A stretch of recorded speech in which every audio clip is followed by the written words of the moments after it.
Alright guys, here's a game where I play a version of the Scotch bonnet, but it's against the Philidor, so I'm thinking maybe we should call it the Chillidor.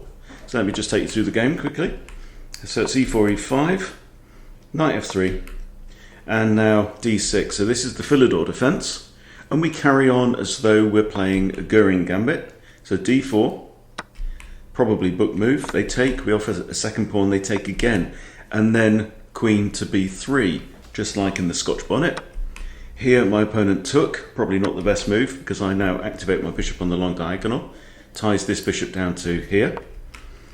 They bring out their knight, and I line up the queen bishop barrage against f7.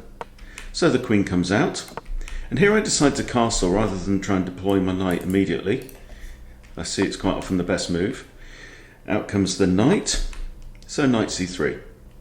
Knight d2 is probably playable as well, but from here I can jump in with a greater threat. So bishop comes out, I come in anyway and hit the queen, and my opponent here just simply blunders by castling. I take the queen, they take back, I take the bishop, they take, and in comes the queen again with check. Rook blocks. Rook f comes to d1, they line up another rook. I decide to trade off more because I'm up in material, why not? And now rook a comes along to c1, lining up against the king. King moves out, breaking the pin on this rook here. So now I decide I can push up.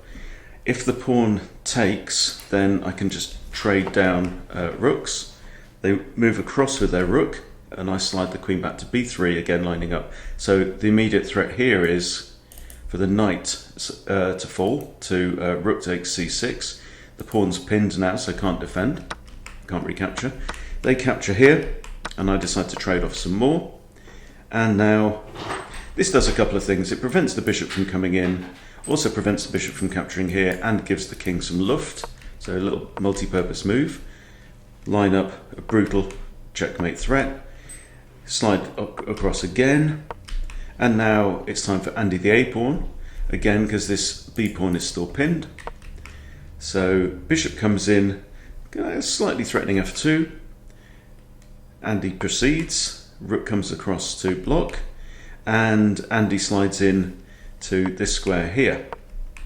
Now I drop my queen into d5. They have now two pieces looking down at f2, so I lift this rook. Reason is I wanted to put both of my rooks onto light squares, just to avoid any bishop issues. There is a hanging pawn here, so we grab that, also hitting the knight on f8. They come in, and here I missed the trick. Okay, what should I have played? Okay, so in fact it's not right here. I come in, they block, and I come back, they come back to here. I take the bishop, thinking that I can just trade off to a winning endgame. Pawn recaptures, and this is my missed opportunity. The correct play here is simply queen d8, check. The only legal move, because of Andy lurking on a6, the queen comes in here, the rook has to block, and I capture with checkmate. So it's a mate in two. I complicate things. And now pin the rook, trade off some pawns, and I'm just making life hard for myself here. I could have just taken the pawn on the previous move, check, blocks, off goes Andy, and we get a queen, win the rook, and we come in and checkmate on the back rank. So there, ladies and gentlemen, I present to you the Chillidor Attack.